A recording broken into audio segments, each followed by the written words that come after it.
Hey, what's up YouTube? Houston here. Look, if you're trying to avoid a hard inquiry on your credit report and you're trying to avoid income verification when trying to find the right credit card, well, today's video we're actually going to be talking about the top 5 credit cards if you're trying to rebuild your credit or you're trying to get high limit credit cards. These are the top 5 credit cards that you may want to take a look at. Now, here's the thing about it. This first credit card, it's a doozy, and I'm gonna tell you why. We're talking about First National Bank of Omaha.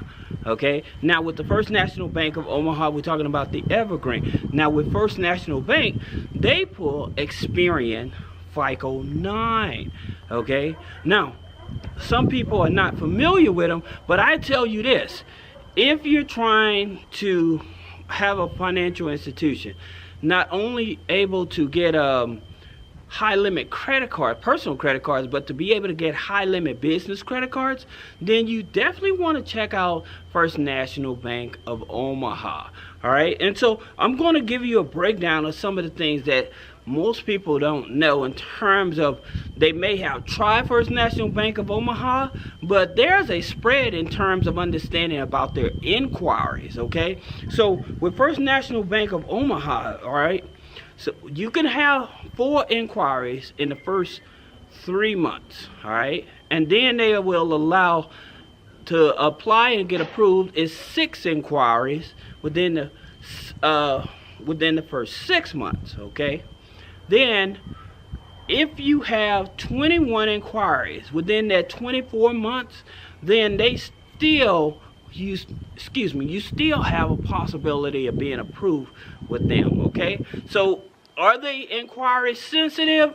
It just depends, all right? But just keep in mind, they do pull Experian FICO 9. Now, for some of you may not know what your Experian FICO 9 is, click the link in the description and actually pull your real credit file where 90% of the banks go to, okay? Now, that being said, the next credit card you want to take in consideration is the Apple Card. And here's the interesting thing about the Apple Card. It's issued through Goldman Sachs. It's TransUnion FICO 9. But people have been able to get approved for this card without the inquiry showing up on their credit file. That's right. People have been able to get approved for the Apple credit card without the hard inquiry showing up on their credit file. And that's Goldman Sachs TransUnion FICO 9. All right? And of course they offer high limits as that. Now, and they're forgiving too. That's another interesting thing about it.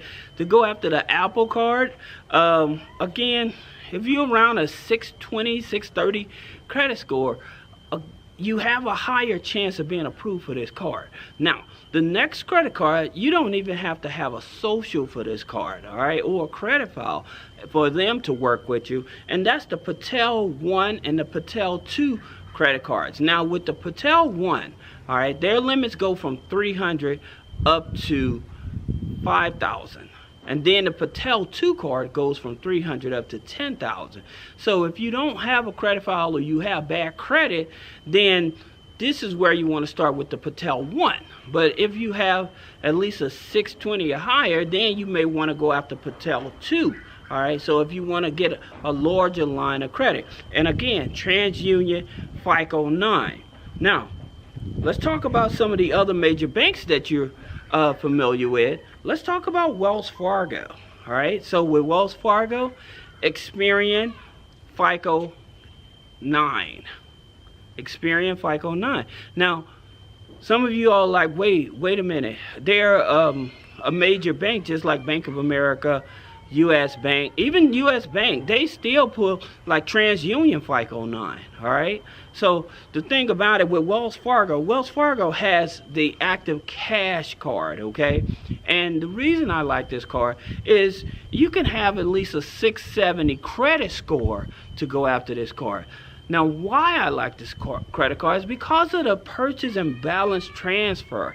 They give you up to 15 months of no interest on purchases and balance transfer. So if you guys have high balances on other credit cards, or you trying to get control of your credit card, revolving debt or whatever, then this may be that card for you to be able to shift some of that high balance over, so it'll lower your DTI, your debt to income ratio. Now, before we go into this other card, I want to help you all understand in terms of the qualifying method to go after these cards. One, it's all about income.